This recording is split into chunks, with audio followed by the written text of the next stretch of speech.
님 중에 생일을 맞으신 분들께 아침에 생일 축하 메시지를 보내면서 마침 생일이신 김경옥 집사님께 문자를 보내려다가 문득 돌아가셨지.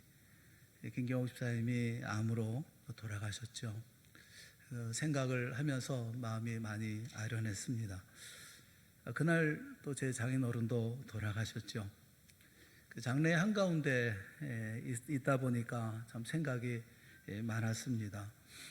장례식이 진행되는 그날 동안 가장 불행한 사람이 누굴까? 그분은 돌아가신 아버지셨습니다. 또 그러면서 한편 또 그날 가장 행복한 사람은 누굴까? 그분도 돌아가신 아버지셨습니다. 감정적으로 생각하면 돌아가신 아버지가 참 불쌍하다, 그런 생각이 들었습니다. 하지만 믿음으로 생각하면 또 그렇게 행복하신 분도 없겠다 싶었습니다. 혼자 그런 생각을 했죠. 아버지는 참 좋으시겠다.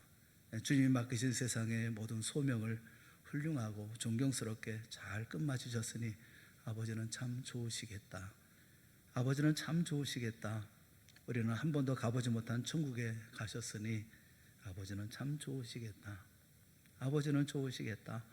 평생 뵙고 싶던 우리 예수님을 만나실 테니 아버지는 참 좋으시겠다. 아버지는 좋으시겠다. 돈이 얼마가 들더라도 고향에 꼭 한번 가보고 싶다고 하셨는데 꿈에도 보고 싶어 하시던 순교하신 할아버지, 할머니, 그리고 먼저 가신 성도들을 만나고 계실 테니 아버지는 참 좋으시겠다. 아버지는 좋으시겠다. 그렇게 찬송을 좋아하시더니 이제는 마음껏 소리 높여 힘차게 사랑하는 분들과 그리고 천사들과 함께 찬송하실 테니 아버지는 참 좋으시겠다. 아버지는 좋으시겠다.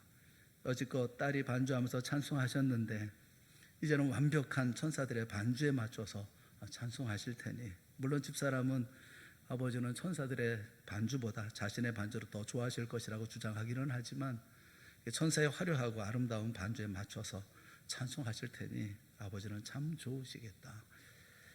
아버지의 장례는 온 가족이 행복하게 믿음과 소망 가운데 잘 치렀습니다. 베풀어 오신 우리 성도님들의 사랑과 그 위로 절대로 잊지 않겠습니다. 아버님의 그 장례를 치르면서 어떤 시각으로 보고 어떻게 생각하느냐 하는 것에 따라서 불행과 행복이 결정된다라는 것을 깊이 이렇게 경험을 했습니다. 우리가 읽은 본문의 말씀 속에 보면 하나님이 방주의 문을 닫으셨다. 하나님이 방주의 문을 닫으셨다. 그렇게 말씀을 하십니다.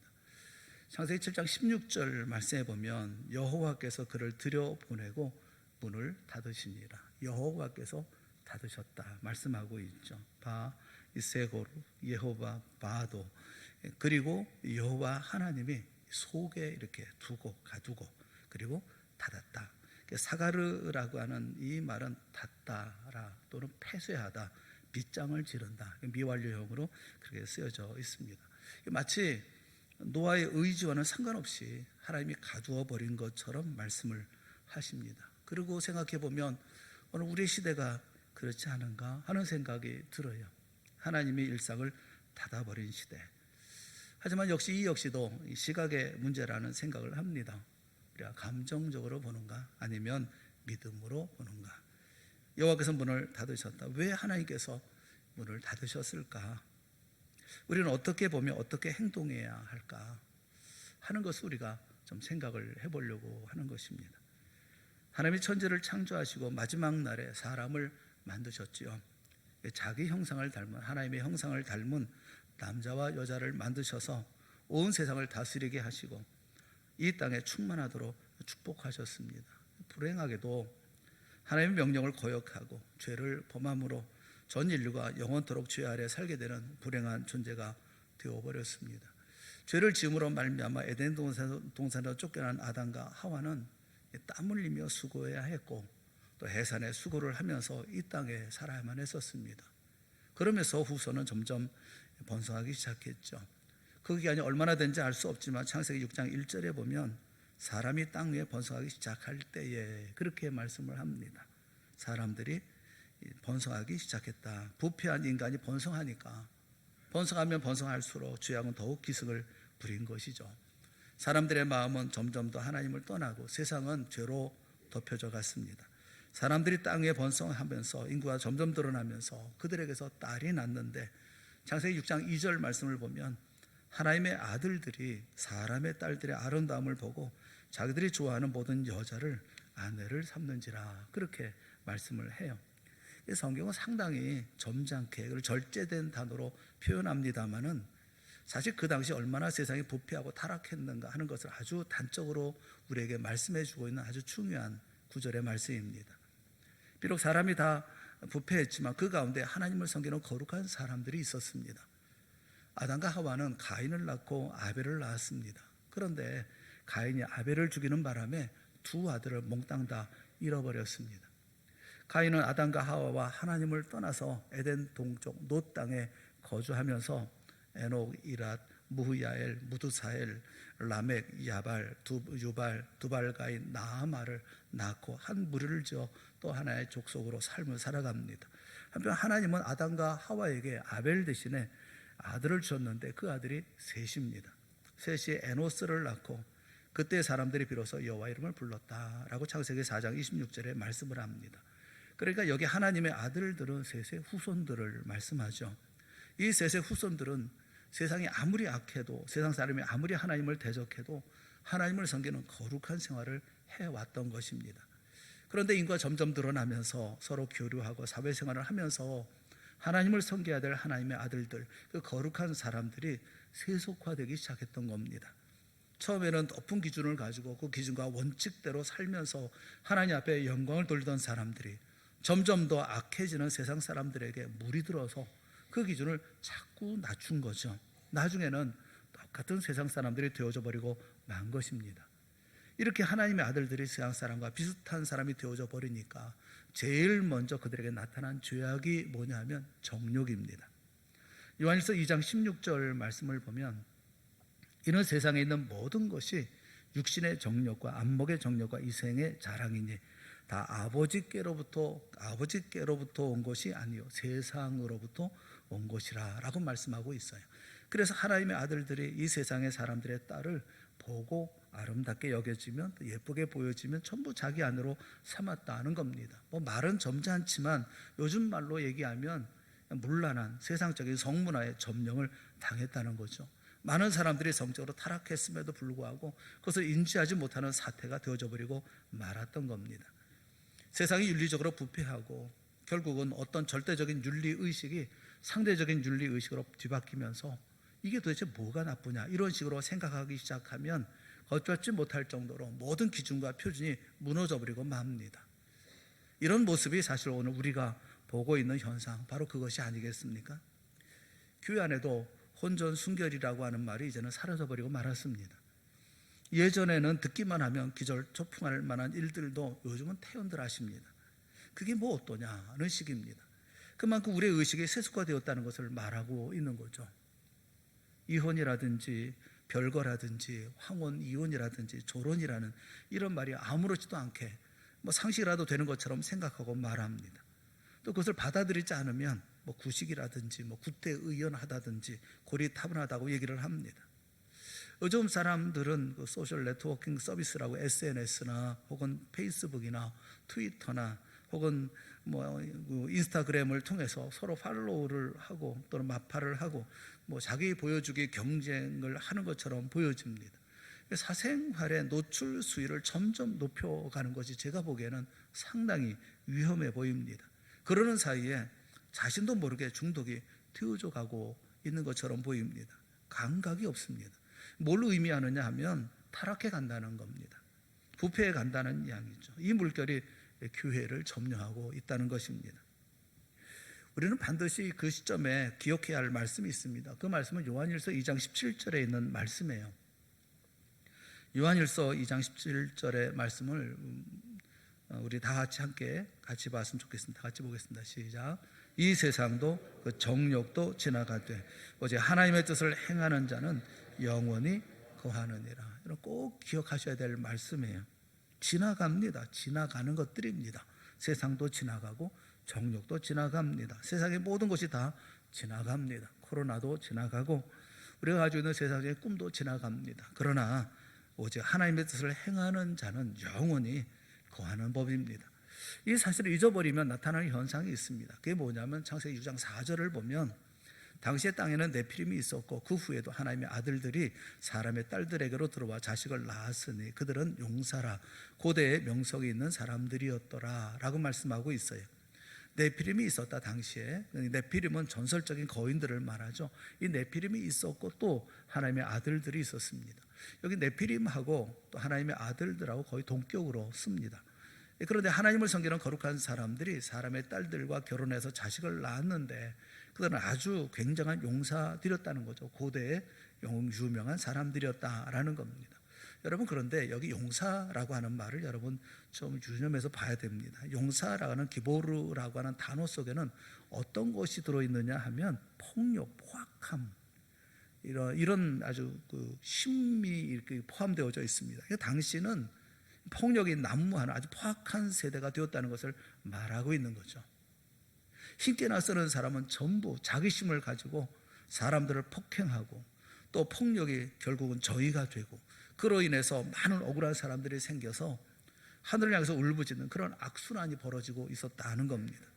그러니까 노아 시대의 타락상을 한마디로 요약하면 부패, 성적인 부패, 그 다음에 폭력, 힘으로 모든 것을 좌우하려고 하는 폭력, 영적으로 하나님 멀리하는 교만함, 그런 세대였다라는 겁니다.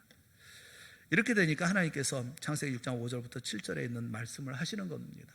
하나님께서 이렇게 세상에 심판하실 것을 말씀하고 있어요. 우리 한번 창세기 6장 5절부터 7절에 있는 말씀을 같이 읽어보겠습니다. 시작.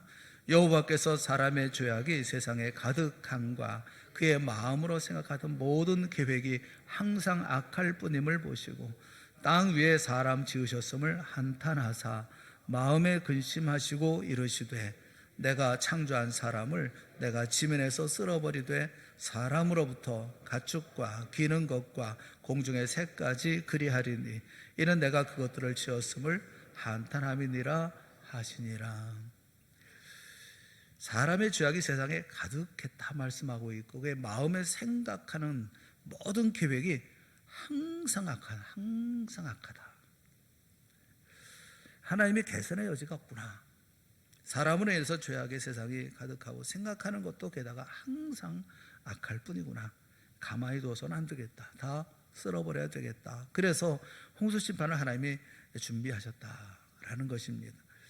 우리가 꼭 한 가지 기억해야 할 것은 하나님이 지쳐서 하신 것이냐, 하나님의 인내는 한이 없으시다는 것을 우리가 잊어서는 안 돼요. 하나님은 길이 참으시는 분입니다.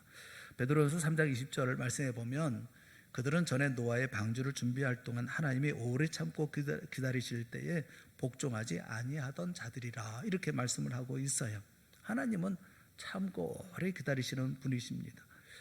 그러니 당시 죄악이 얼마나 세상에 팽배했는지를 우리가 짐작해 볼 수가 있죠. 하지만 생각해 보십시오. 그럼 지금은 낫습니까? 여러분 스스로 판단해 보세요. 제 생각에는 이 시대에 노아의 홍수와 같은 심판이 없는 이유가 있다면 당연히 그 시대보다 더한 시대에 왜 심판이 없겠어요? 그 심판이 없는 이유가 있다면 단 하나입니다. 그것은 하나님의 약속 때문입니다.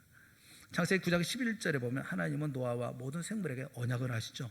내가 너희와 언약을 세우리니 다시는 모든 생물을 홍수로 멸하지 아니할 것이라. 땅을 멸할 홍수가 다시 있지 아니하리라 라고 약속을 하십니다. 그래서 심판이 없는 것이라. 저는 그렇게 생각해요. 어떤 분들은 다음 심판은 그래서 물이 아니라 불이다, 전염병이다, 전쟁이다 말씀하는 분이 계시는데 저는 그렇게 생각하지 않습니다. 이제는 모두를 죽이는 심판이 아니라 예수님 한 번 죽이는 심판을 통해서 우리 모두를 구원하시겠다, 그렇게 말씀하신 것이라고 저는 이해합니다. 너희 모두를 다 죽여서 없애고 심판하고 다시 세우고 하는 그런 구원이 아니라 자신이 주는, 하나님 자신이 주는 구원을 통해서 이제는 구원하시겠다, 그렇게 말씀하신 것이라고 생각을 해요. 이렇게 모든 사람이 부패해서 정말로 의인이 없을 것 같은 그런 상황임에도 불구하고 하나님께서 보셨던 한 사람이 있습니다. 그 사람은 노아죠. 7장 1절에 보면 여호와께서 노아에게 이르시되 너와 내 온 집은 방주로 들어가라. 이 세대에서 내가 내 앞에 의로움을 내가 보았음이니라. 이 말을 바꾸면 하나님이 보실 때 노아는 의로운 사람이었다라는 말입니다. 하나님의 마음에 드는 사람이었다는 거죠. 온 세상에 넓은 길을 가도 노아와 그의 가족은 좁은 길을 택했습니다. 모든 사람이 하나님을 떠나고 하나님 없는 삶을 통해서 쾌락을 누리고 그저 이 세상에서 한껏 살다가 죽으면 그만이라고 하는 이런 위험한 사상에 젖어 있었지만, 노아와 그의 자녀들은 인간이 사는 유일한 길은 하나님을 섬기는 것이고 하나님을 두려워하는 것이고 이것이 복된 길이고 영원히 사는 길이라고 믿고 그렇게 의롭게 그 길을 걸어갔다는 겁니다. 그것이 하나님의 눈에 들었다는 거죠. 그래서 하나님이 노아를 불렀습니다. 너 내가 지금 홍수로 이 세상을 멸하려고 하니 방주를 만들어라. 노아는 그 명령을 순종합니다. 방주를 만들었습니다. 그리고 어느 날 하나님이 또 말씀하셨죠. 너의 가족, 내 아내와 아들 셋, 자부 셋, 8명 다 방주로 들어가고 너와 함께 이 세상에 내가 창조해 놓은 생물 가운데 너에게 나오는 암수들씩 종류별로 전부 방주에 넣어라 라고 말씀하십니다. 홍수가 끝난 다음에 다시 사람이 살 수 있도록 준비를 하신 것이죠. 그래서 가정도 인간도 한 가정, 그리고 나머지 생물도 암수쌍으로 해서 방주에 다 들어가도록 했습니다. 드디어 하나님이 들어가라고 하신 날이 되었습니다. 그것이 16절 말씀이에요. 들어간 것들은 모든 것에 암수라. 하나님이 그에게 명하신 대로 들어가매. 그 다음에 어떻게 하십니까? 여호와께서 그를 들여보내고 문을 닫으시니라. 이 말은 하나님이 노아와 함께 들어간 사람들을 방주에 넣고 그리고 밖에서 자물통을 잠궈버렸다, 그런 말씀이거든요. 나오지 못하게 딱 하나님이 닫아버리셨다. 닫아버리셨다고 하는 이 말은 굉장히 그래서 큰 의미를 갖고 있습니다. 방주에 들어가면서 노아가 문을 닫고 들어간 게 아니라 하나님이 밖에서 닫아버리셨다는 것이죠. 하나님이 못 나오게 닫아버렸다는 건데 왜 그랬을까요? 우리는 잘 압니다. 우리는 성경을 통해서 하나님이 노아 가족과 모두를 보호하시기 위해서 그렇게 하신 것이다 라는 생각을 해요. 그런데 여러분, 입장 바꿔놓고 그 가족의 입장이라면, 노아와 그의 가족의 입장이라고 하면 그 얼마나 답답하겠습니까? 게다가 방주에 들어간 후에 곧바로 비가 왔습니까? 그러지 않았습니다. 일주일 후에 비가 왔습니다. 일주일을 지체하고 난 후에 비가 왔어요. 그러니 그 안에서 얼마나 불평이 많았겠으며 또 얼마나 의심 또한 얼마나 대단했겠습니까? 원망도 하지 않았겠습니까? 우리도 그렇지 않습니까? 이러한 모든 상황들 속에서 우리도 답답하고 또 원망도 되고 그러죠. 왜 이런 생각을 갖죠? 오늘은 종려 주일입니다. 이번 주 금요일에 주님께 예수님은 십자가에서 죽으시고 또 주일 또 부활하시죠. 이렇게 죽으시고 부활하심으로 우리를 구원하셨어요. 그렇게 오늘 우리 예수 믿는 모든 사람들은 모두가 다 예수라고 하는 방주에 들어온 사람입니다. 이제 세상은 심판을 앞두고 있어요. 하나님이 심판을 목전에 두고 있는 이 세상에서 우리를 구원해서 예수 믿게 해서 예수라고 하는 방주에다 집어 넣으셨습니다. 그래서 우리는 예수 안에 있어요. 그리고 우리가 예수 안에 들어오자마자 하나님이 문을 닫아버리셨습니다. 다시는 문 밖으로, 예수 밖으로 못 나가게 닫아버렸다는 것이죠. 이렇게 방주를 하나님이 닫으셨다고 하는 말에는 몇 가지 의미가 있어요. 굳이 살펴보면 몇 가지 의미가 있어요. 첫째는 분리입니다. 세상으로부터의 완전한 분리하셨다라는 것을 말씀하고 있는 거죠. 노아와 그의 가족들은 이제 방주 밖에 있는 사람들과는 결별을 해야 합니다. 분리되었습니다. 격리되었습니다. 그들과 이제는 더 이상 아무런 관계를 맺을 수도 없고 하나님이 선택한 사람으로서 방주 안에 있어야 되는 독특한 존재가 된 것입니다. 우리가 예수 믿고 주님 앞에 왔습니다. 우리는 세상으로부터 부름받은 사람들입니다. 부름받아 예수님께 속한 사람이 되었고 하나님 나라에 속한 그런 선택받은 하나님의 백성이 되었습니다. 여러분, 이 사실을 꼭 믿기를 바랍니다. 그래서 우리는 세상과 완전히 분리가 된 것입니다. 우리는 이제 세상 사람이 아닙니다. 삶의 기준도 다르고 또 행동의 원칙도 다릅니다. 세상 사람이 살아가는 삶의 모든 목표가 다르고 그리고 그들이 살아가는 가는 모든 길도 같지 않습니다. 우리는 우리의 기준은 언제나 성경이 기준이며 하나님의 자녀로서의 자존감을 가지고 살아가는 삶이 있을 뿐입니다. 여러분 꼭 기억하고 생각을 하셔야 합니다. 아무리 내 믿음이 약해도 교회 나와서 입으로 내 입술로 하나님을 아버지라 부르고 하나님의 말씀을 펴놓고 하나님의 말씀을 우리가 읽고 또 말씀을 듣는 사람이라고 한다면 우리는 세상에 속한 자가 아닙니다. 우리는 하나님께 속한 하늘의 백성이요 거룩한 하나님의 자녀들입니다. 내가 정하고 내가 결단해서 세상과 분리되어야지 결심하는 게 아닙니다. 하나님이 우리를 세상과 완전히 분리시켜 버리신 것입니다. 그래서 세상 속에 어우러져 살아가는 나의 인생으로 생각한다면 대단히 잘못 생각하고 계시는 것입니다. 우리는 세상 많은 사람 가운데 한 사람이 아닙니다. 우리는 전혀 다른 나라, 전혀 다른 세계에 속한 하나님의 자녀라는 사실을 잊지 말아야 합니다. 세상과 나 사이에는 주님의 십자가가 그 가운데 있습니다. 분리되었다는 겁니다. 건너갈 수 없다는 것을 말씀해주고 있는 거죠. 또 한 가지, 방주의 문을 닫았다고 하는 의미가 또 하나 뭐냐면 돌아가지 못한다는 겁니다. 돌아갈 수 없다는 겁니다. 노아가 방주에 일단 들어왔는데 내가 집에 뭘 두고 온 곳이 있는데 다시 갔다 와야 되겠다. 내가 자기가 문을 걸어 잠갔으면 잠깐 갔다 올 수가 있겠죠. 그런데 방주에 들어가고 일주일 동안 비가 안 왔으니까, 그러니까 그동안에 왔다 갔다 할 수도 있지 않겠습니까? 여유도 있지 않겠습니까? 그런데 그게 안 되는 겁니다. 하나님 밖에서 잠궈버렸기 때문에 나오고 싶어도 나올 수가 없는 겁니다. 가고 싶어도 갈 수가 없는 겁니다. 다시는 되돌아갈 수가 없다는 겁니다. 여러분, 우리가 예수 믿고 예수님, 나는 하나님 예수님을 믿습니다. 예수님이 나를 위해 십자가에 죽으신 것을 고백합니다. 예수님의 십자가 때문에 내가 죄 사함 받았음을 믿습니다 라고 신앙 고백하고 주님 앞으로 돌아온 사람은 다시 세상으로 되돌아갈 수가 없습니다. 간혹 예수 믿다가 세상으로 돌아간 사람이 있다고 얘기를 하는데, 그런 사람은 애초부터 엉터리로 믿었던 사람이 거의 틀림이 없습니다. 정말 구원받은 백성, 하나님의 자녀는 돌아가지 못합니다. 우리 주님이 절대로 세상에 돌아가지 못하도록 하십니다. 혹여 우리가 세상의 유혹을 받고 옛날처럼 좀 살아보았으면 이렇게 슬그머니 이런 마음을 가지고 있다 하더라도 주님께서 허락하지 않습니다. 여러분, 자기 자식이 잘못된 길로 갈 때에 내버려 두는 부모를 보셨습니까? 하나님은 자기의 품을 떠나서 예수라고 하는 방주를 벗어나 세상을 돌아가려고 하면 그냥 내버려 두지 않습니다. 여러분도 많은 징계의 그런 채찍을 맞아보신 경험이 있잖아요. 우리가 어려운 가운데 다시 주님밖에는 없다가 돌아온 경우가 얼마나 많습니까? 그럴 때는 이런 생각을 해야 합니다. 하나님이 나를 너무 사랑하셔서 문을 아예 닫아버리셨구나, 이렇게 생각을 해야 합니다. 돌아가고 싶어도 못 돌아가는 겁니다. 이것이 그러나 생각해보면 얼마나 큰 복입니까? 그 세상으로 돌아가지 않고 주 안에 삶을 살 수 있다는 것은 얼마나 큰 은혜입니까? 밖에서 문을 닫았다고 하는 것은 분리, 또 돌아가지 못한다는 것을 의미합니다. 그러나 이 모든 것을 왜 그렇게 분리했는가, 돌아가지 못했는가 하는 것을 말씀하는 것은 세 번째 이유입니다. 심판을 면하게 하기 위해서였다라는 겁니다. 다시 말하면 심판에서 구원을 받게 하신다는 것을 의미하고 있는 거죠. 노아가 지금 방주 안에 있는데 밖에 관심이 있어서 자꾸 들락날락 했다고 한다면 그거 되겠습니까? 이제 잠시 후면 비가 쏟아지기 시작할 것입니다.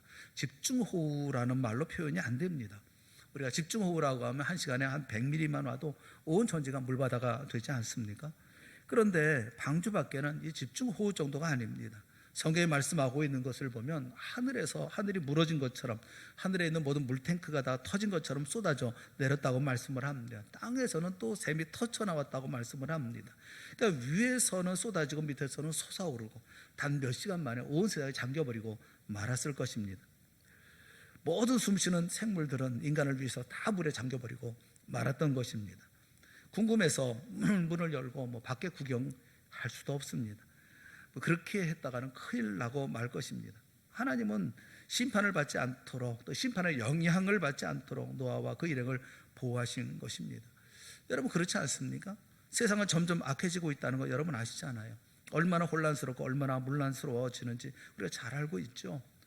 세상은 점점 폭력적이 되어져 가는 것 같습니다. 아이들이 붙잡고 있는 그 스마트폰 게임의 거의 전부가 폭력적이라는 것은 여러분 아시죠? 내용도 그렇고요.